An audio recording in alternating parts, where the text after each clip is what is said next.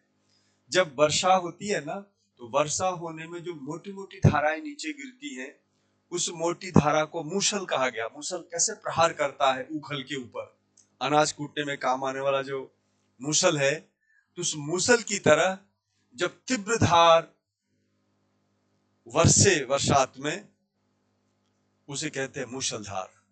तो यहाँ पे धार शब्द सार्थक है, आधार शब्द सार्थक नहीं है। आधार क्या होता है? मूसल की तरह आधार क्या है? कुछ नहीं है भाई। मूसल ऐसे रख करके, मूसल को ऐसे हम क्षैतिज रख के थोड़ी ना कुछ काम करते हैं। मूसल तो ऐसे रहता है, लंबवत रहता है, और फिर वो धार की तरह काम करता है, वो बरसता है धरती पे, तब हम उसे मूसलधार कहते हैं। तो आधार यदि करोगे तो मूसल को ऐसे कर दिया आपने, मूसल का आधार। मूसल आधार थोड़ी है भाई, आधार। इसलिए आधार शब्द वाला जो विच्छेद होगा वो गलत हो जाएगा। और ये जो है सही इसलिए हुआ क्योंकि अपवाद है ये, इसलिए अपवाद कहा गया इसको। ऐसे अष्टावक्र देखिए, अष्ट, अष्ट शब्द ही होता है। यहाँ भी वही बात हो गई, यहाँ पे कोई और तो है आगे और नहीं है, फिर भी दीर्घ हो रहा है। तो ऐसा क्यों हो रहा है? अष्टा आदेश हो जाता है इसलिए होता है, ये अपवाद है। इसी तरह से दीनानाथ देखेंगे, दीन धन नाथ होगा। दीन धन क्या होगा? नाथ होगा। यदि कोई दीन धन अनाथ लिख रहा है तो भगवान को वो अपशब्द कह रहा है। दीन धन अनाथ का क्या मतलब हुआ? भगवान को वो अपशब्द कह रहा है। भगवान दीनों के अनाथ है, तो संगति नहीं बैठ रही शब्द की, अर्थ की। अनाथ लिखोगे तो संगति नहीं बैठेगी। और यदि नाथ लिखते हो तो संगति ये बैठती है, दीनों के नाथ, जो दीनहीन है उनके स्वामी कौन है? भगवान है। उनकी देखरेख कौन करता है? भगवान करते हैं। इस तरह से ये दीनानाथ जो परमात्मा के लिए प्रयोग होता है। विश्वामित्र, विश्व के मित्र, विश्वधन मित्र। यहाँ भी सामान्य बच्चा क्या करेगा? विश्वामित्र में आ देखेगा, वो क्या करेगा? विश्वधन, विश्वधन अमित्र करना चाहेगा। अरे भाई कैसी बात कर रहे हो आप? आपको बिल्कुल भी भारतीय संस्कृति का ज्ञान नहीं है। भगवान विश्वामित्र जो थे परमर्षि थे, वो क्या विश्व के शत्रु थे? नहीं, वो तो इतने परमार्थी जीव थे जिन्होंने राम जी को सारी विद्याओं की शिक्षा देके राम जी को परमात्मा पद पे अधिष्ठापित किया था। उन्होंने सारी योग्यताएं डाली थी और पूरे राक्षसों का वध अपनी देखरेख में कराया था। विश्वामित्र जी ने उनका विवाह कराया था। तो लोकोपकार के लिए जिन्होंने इतने काम किए हो, उसको हम विश्व का अमित्र कैसे कहेंगे? विश्व के अमित्र नहीं थे, विश्व के मित्र थे वो। लोकोपकारी ऋषि थे वो। इसलिए ऐसा नहीं हो कि क्या होगा? विश्वधन मित्र होगा, अपवाद है ये। अपंग इसी तरह से होगा, अपधन अंग, अपधन अंग। ऐसे सकंदु होगा, शकधन अंधु, है ना। ऐसे करकंदु होगा, कर्कधन अंधु, कर्कधन अंधु। मनीषा बड़ा खास है, अक्सर आता रहता है शब्द। मनस धन ईशा, क्या करेंगे? मनस धन ईशा। यद्यपि ये पररूप का उदाहरण है। संस्कृत में संधि होती है पररूप, उससे क्या है कि अस भाग की टी संज्ञा होती है, फिर उसका पररूप होकर के मनीषा बनता है। लेकिन हिंदी में स्वीकृत नहीं किया, इसे अपवाद में डाल देते हैं, मनस धन ईशा, मनस के ईशा। और फिलोसॉफी में आओगे आप, मनस यानी बुद्धि, मूल शब्द मनस है। मनस यानी बुद्धि, और ईश का मतलब होता है स्वामी, मालिक। तो बुद्धि जो है ना, वो मन का मालिक होता है। आप देखेंगे इंद्रियां कर्मेंद्रियां, ज्ञानेंद्रियां, इसके बाद मन, मन के बाद बुद्धि का स्थान आता है। बुद्धि जो है वो मन का स्वामी होता है। इसलिए मनस धन ईसा में हम मनीषा ऐसा विच्छेद करेंगे। कुछ लोग इस प्रयोग में, कुछ लोग ज्यादा डेढ़ होशियार लोग हैं ना, उनकी कमी नहीं भारत में, वो हिंदी पढ़ाने सारे, मुझे लगता है सारे ज्यादा विद्वान जो है ना हिंदी पढ़ाने में आ गए हैं सबके सब। वो क्या कहते हैं, वो कहते हैं मन धन ईसा, मन धन ईसा, ऐसा करते हैं वो, है ना। मैंने कहा जितने भी खास चुनिंदा विद्वान है ना वो सब हिंदी पढ़ाने में लग गए हैं, वो मन धन ईशा करते हैं। मैं उनसे पूछना चाहता हूं कि जब संधि विच्छेद का नियम है प्रातिपदिक होना मूल रूप से, तो ये मन कोई प्रातिपदिक है क्या? उनको ये भी नहीं पता। मन मनसी मनांसी, मन मनसी मनांसी, ये प्रथमा का द्वितीय का रूप है। ये प्रातिपदिक नहीं है। मूल शब्द को हम प्रातिपदिक कहते हैं। मूल शब्द मनस है। जब मूल शब्द मनस है तो मूल शब्द आएगा विच्छेद में, मन कैसे आएगा? लेकिन चला रखा है, धंधा चला रखा है। कोई लॉजिक को, बुद्धि को, मतलब उन्होंने ताला बंद कर रखा है। कोई चर्चा करनी नहीं है, किसी माननीय का सम्मान करना नहीं है। यदि उनके अज्ञान को दूर करने वाला है तो वो उनका शत्रु मान बैठते हैं। तो ऐसी ऐसी मूर्खतापूर्ण अवधारणा फैली हुई है। सारे जो हिंदी वाले लोग हैं वो मना ईशा को बना के चल रहे हैं। ये महा गलत है, पूरा सिद्धांत के विरुद्ध है। मनस धन ईसा सही है। मेरे पास लॉजिक है, कोई जवाब दे। हमारा लॉजिक ये है, जब हम विच्छेद करते हैं तो मूल शब्द लिखते हैं, प्रातिपदिक शब्द लिखते हैं। तो प्रातिपदिक मनस है और ईशा है, इसलिए। और वैसे भी ये परसवर्ण का उदाहरण है, पररूप का उदाहरण है, सॉरी, पररूप का उदाहरण है ये। तो पररूप का उदाहरण होने के कारण हमने उसको संधि में नहीं मान के अपवाद में माना है। तो ये मनसधन ईसा हमने लिया, ये सारे प्रयोग हमने लिए। तो इस तरह से आप देखेंगे ये अपवाद के रूप थे। अपवाद और भी हो सकते हैं, लेकिन एक बार हमने अपनी कैपेसिटी के अनुसार, टाइम फ्रेम के अनुसार इन सारी बातों को बताई है मैंने आपको। अगले पे हम आते हैं। अगला हमारा है गुणापवाद। गुण के अपवाद है ये। देखिए गुण अपवाद कैसे हैं? प्रधन ओढ़ होना चाहिए। कायदे से क्या होना चाहिए था? प्रधन ओढ़ होगा तभी तो प्रौढ़ बनेगा। औ मिलके औ होगा। वृद्धि संधि पढ़ी हो आपने तो, औ मिलके औ होता है। लेकिन यदि ऐसा करेंगे तो आप गलत हो जाएंगे, ये गलत है। तो क्या होगा? तो ये होगा प्रधन ऊढ़, प्रधन ऊढ़ होगा, ये सही रूप है। आपको रट्टा मार लो, मैं इस पे ज्यादा नहीं बोलूंगा, इसको रट लेना चाहिए। सामान्य नियम पहले सीख लीजिए, उसके प्रयोग 50% आएंगे, और फिर इसके बाद इन नियमों को रट लीजिए, इसके प्रयोग 50% आएंगे। तो 50 को 50 से आप 100% सही उत्तर दे सकेंगे। तो मैं इसमें ज्यादा नहीं जाऊंगा आगे। यहाँ भी वही बात है, प्रधन ऊढ़ी, प्रधन ऊढ़ी, है ना। प्रौढ़ी माने होता है मैच्योरिटी, प्रौढ़ माने होता है मैच्योर।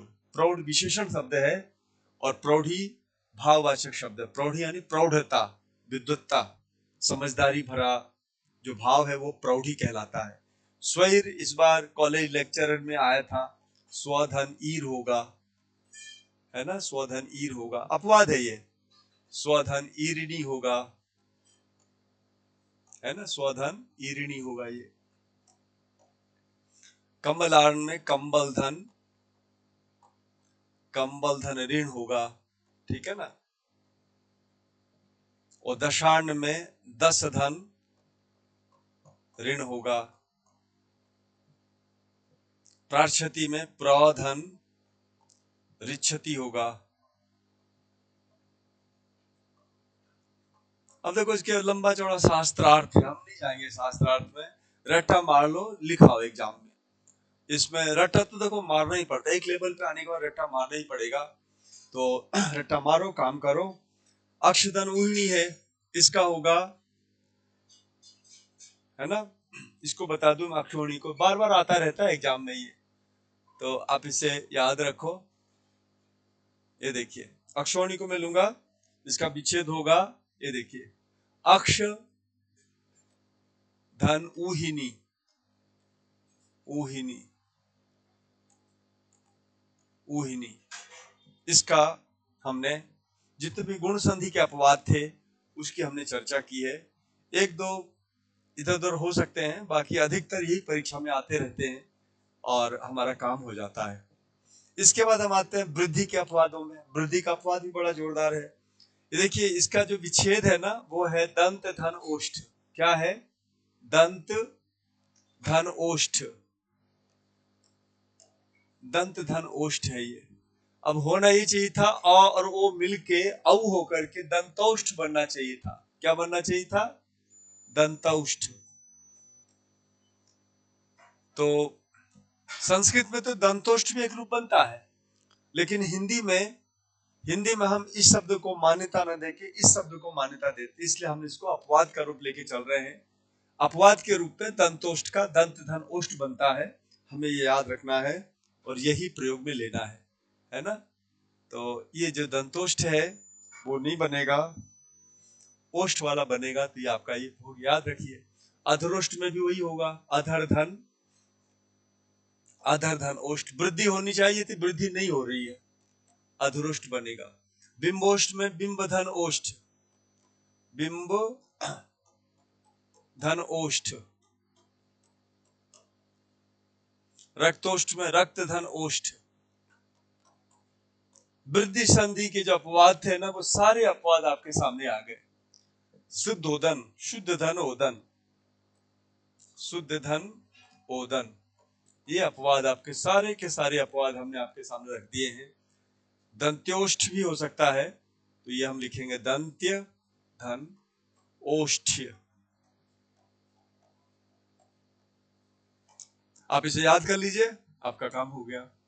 एक बार फिर से, सामान्य से 50-60% बातें पूछी जाती है और अपवादों से 40 से 50% बात पूछी जाती है।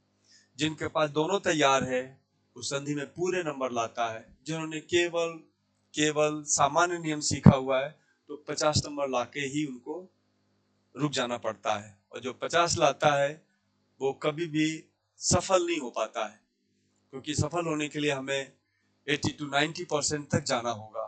तो वो चीज हम तब कर पाएंगे जब आप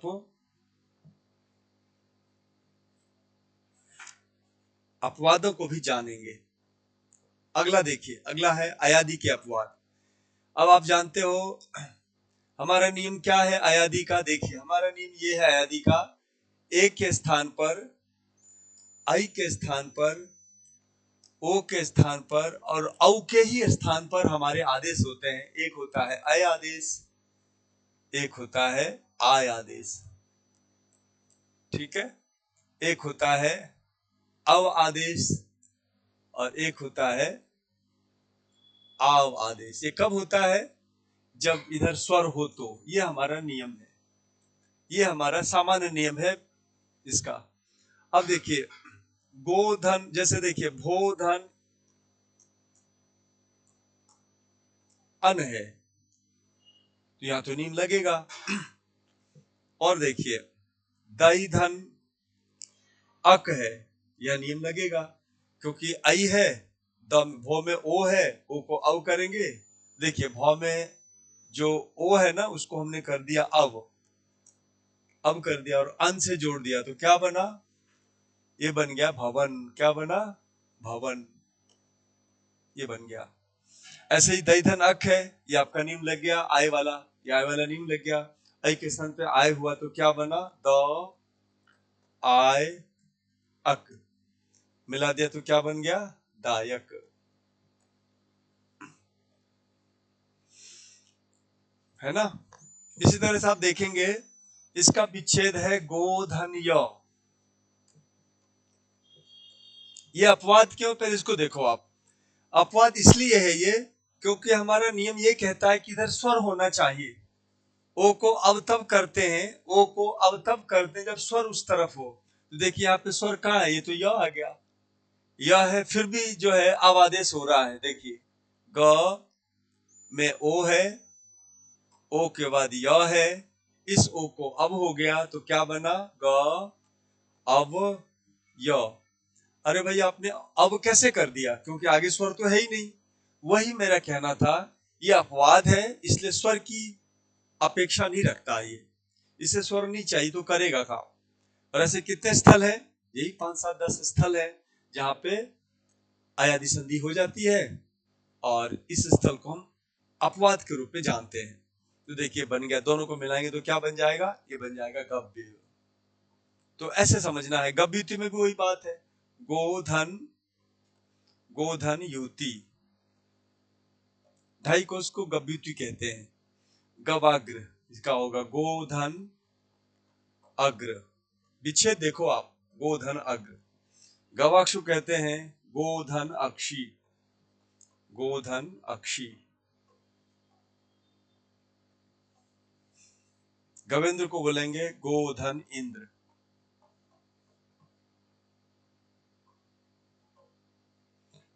हव्य को बोलेंगे हो धन य। हव्य को क्या कहेंगे? हव्य को हम लेंगे हो धन य। शब्द को लेंगे श्रोधन य। श्रु धातु है, गुण होकर के ओ हो गया श्रोधन य। श्राव्य है, इसमें आप देखेंगे श्रव होगा। क्या होगा? श्रव धनिया। आव करेंगे तो श्राव्य बन जाएगा। तो इनके सबके उदाहरण आपको रट्टा मारना है। गवाक्ष आपको टेढ़ा लगेगा तो वास्तव में गोधन अक्षी, अक्षी का मतलब होता है आंख, गाय के समान आंख। जो गवाक्ष यानी जो झरोखे होते हैं ना, पुराने भवनों में हवा के आने जाने के लिए जो जगह छोड़ी जाती थी, छोटी सी खिड़की बनाई जाती थी और उसमें पत्थरों में छेद करके उसमें फंसाया जाता था, उसको हम गवाक्ष कहते थे। तो गोधन अक्षी, गायों के आंख के समान जिसमें छेद हो, गाय की आंख जैसी उसमें छेद छोटी छोटी दिखाई देती हो, उसको हम गवाक्ष कहते थे। तो अक्षी शब्द आंखवाचक है, गो शब्द गायवाचक है, गाय की आंखों के तरह, आंखों की तरह। तो गोधन अक्षी में जो है अक्षी शब्द आंखवाचक है। लेकिन संधि की खासियत है, बहुत सारे बदलाव होते हैं जिसमें हम जब दोनों को जोड़ते हैं, समास है वास्तव में, जोड़ते हैं तो छी के ई को अ हो जाता है, अकारांत बन जाता है, इसलिए गवाक्ष शब्द बनता है। तो ये इसलिए अपवाद है। देखो यही तो अपवाद की सुंदरता है। ये अपवाद इसलिए है कि बड़ा अटपटापन है सब में। आगे स्वर है नहीं, बावजूद इसके आप अयादि अय अब आय आव कर रहे हैं। अच्छा, अक्षी को आप अक्ष कर रहे हैं। तो इस तरह से हम जो काम कर रहे हैं वो सारे अटपटे से काम हो रहे हैं, इसलिए इसे अपवाद कहा गया है। तो ये आपने देखा अभी कि कैसे हम इन सब चीजों को बताने की कोशिश कर रहे हैं आपको। तो इसमें मैं एक बार फिर से सारी बातों पे रिवीजन कर दूं एक बार। देखिए, हमारे पास जो शब्द हैं, हमारे पास जो संधियां हैं, एक अयादि संधि थी। अयादि संधि का सामान्य नियम ये बताया था हमने। फिर इसके बाद हम क्लिष्ट पे आए। क्लिष्ट पे हमने ये बताने की कोशिश की कि देखो भाई, ये जो शब्द है ना, ये लगता साधारण शब्द है पर सब में टेढ़ापन है। कैसे टेढ़ापन है सबको बता रखा हमने कि यहाँ पे टेढ़ापन ये है कि राजा नहीं होगा, है ना, ये राजा नहीं होगा, ये राजा नहीं होगा, राज होगा। क्यों होगा? क्योंकि यहाँ पे सिद्धांत आता है। सिद्धांत क्या आता है? प्रातिपदिक शब्द का आता, मूल शब्द होने चाहिए, इसलिए राज धन इंद्र होगा। पूर्वान्ह में मैंने नौणा की बात बताई और मैंने ये भी सिद्धांत बताया पूर्वान्ह में, पूर्व धन अहन, जब तोड़ोगे तो पूर्व धन अहन, हलंत गया इस तरफ अंत में, जब जोड़ोगे तो हलंत घुसाया ह के ऊपर, और पूर्व में जो र है, र की वजह से नौकोड़ा हो गया। ये मैंने बताया आपको, पूर्वान्ह और अपराह्न दोनों में बताया। यथेच्छ में आ जो है जब लिखते हो तो ये इच्छा लिखा जाएगा, जब जोड़ देंगे तो आ का लोप हो जाएगा। शुभेच्छुक कोई शब्द नहीं होता, शुभेच्छु शब्द होता है, ये बताया हमने। शरद ऋतु में हमने ये बताया कि ये वाला नहीं होगा, क्योंकि ग्रीष्म ऋतु की तरह, ग्रीष्म ऋतु में तो ऐसा होता है, देखिए र इसके ऊपर है, लेकिन शरद ऋतु में र इसके ऊपर आएगा तो गलत हो जाएगा। क्यों? ग्रीष्म में म में अ है, शरद में द में अ नहीं है, इसलिए ऐसा होगा। इस तरह से शब्द बनते बताया मैंने। अगले चरण बताऊं मैं आपको, तो वो ये है अगला चरण कि जो आपके दीर्घ वाले शब्द हैं, दीर्घापवाद वाले, वो इस तरह से हैं। कहीं भी दीर्घ की उपस्थिति नहीं है, कहीं भी ई नहीं आ रहे हैं, बावजूद इसके दीर्घ हो रहा है, इसलिए हम इसको अपवाद के रूप में ले रहे हैं। मूसलाधार, अष्टावक्र, दीनानाथ, विश्वामित्र, अपंग, शकंधु, करकंधु, है ना, दशार्ण, है ना, कुछ शब्द और भी थे, दीर्घापवाद भी थे। चलो, तो ये चीजें ली हमने। फिर इसके बाद हम आपको लेना चाह रहे थे, फिर हमने इसको लिया, हम अक्षर ऊहिनी सारे हमने इसको बताए कि कैसे गुणापवाद है, क्यों है, कहीं पे निगाहें, कहीं पे इशारा, बात तो कुछ और है, काम कुछ हो रहा है, गुणापवाद है। वृद्धि अपवाद में क्या हो रहा, होना तो होनी तो चाहिए वृद्धि, वह वृद्धि हो नहीं रही है, इस तरह का शब्द बन रहा है ना। तो इस तरह से फिर हम आगे आए, हमने पाया अयादि का अपवाद। अयादि में क्या हो रहा है, ये सारे स्थल ऐसे हैं जहां पे अयादि संधि होनी नहीं चाहिए थी, लेकिन फिर भी हो रही है। अयादि संधि तो स्वर परे हो तब होती है, यहाँ कहाँ स्वर परे, देखो युति में स्वर परे नहीं है, गोग्र में स्वर परे है, गोग्र में स्वर परे तो है, लेकिन इसका शब्द कुछ और बन रहा है। इसका शब्द जो है ना, यदि हम अयादि संधि का सामान्य माने, हम इसको बता देता हूं मैं आपको, देखो इसको समझो आप, क्योंकि समझ यदि गए ना तो लंबे समय तक याद रहेगा, और नहीं समझा है तो अभी पढ़ा कल भूल जाओगे आप। इसमें अपवाद, इसमें हमने क्यों कहा कि अपवाद है, हमने इसलिए अपवाद कहा। इसमें देखिए, गोधन अग्र है, तो गौ में जो ओ है ना, और आगे अग्र है, देखना ध्यान से देखो आप, तो ओ के स्थान पे अव कर दिया, चलो अ आगे, ओ के स्थान पे अव कर दिया, तो क्या बना, गौ, अव और अग्र बना। इन सबको मिला के देखना क्या बनता है, इन सबको मिलाओगे तो बनेगा गवग्र। क्या बन गया, गवग्र।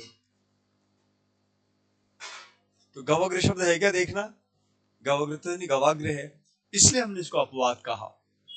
कुछ तो कुछ गड़बड़ी जहां है, नियमानुसार काम नहीं हो रहा है, ऐसे शब्दों को हम अपवाद कहते हैं। तो ये रहा हमारे आज का पाठ। आज वाले पाठ से, अकेले आज के पाठ से आप स्वर संधि के 50% प्रश्नों को कर सकेंगे। मैं आज अपने वक्तव्य को यहीं विराम देता हूं, और अगली कक्षाओं में और कुछ खास लेके, विशिष्ट लेके उपस्थित होंगे, क्योंकि हमारा लक्ष्य है 100%। बहुत बहुत धन्यवाद।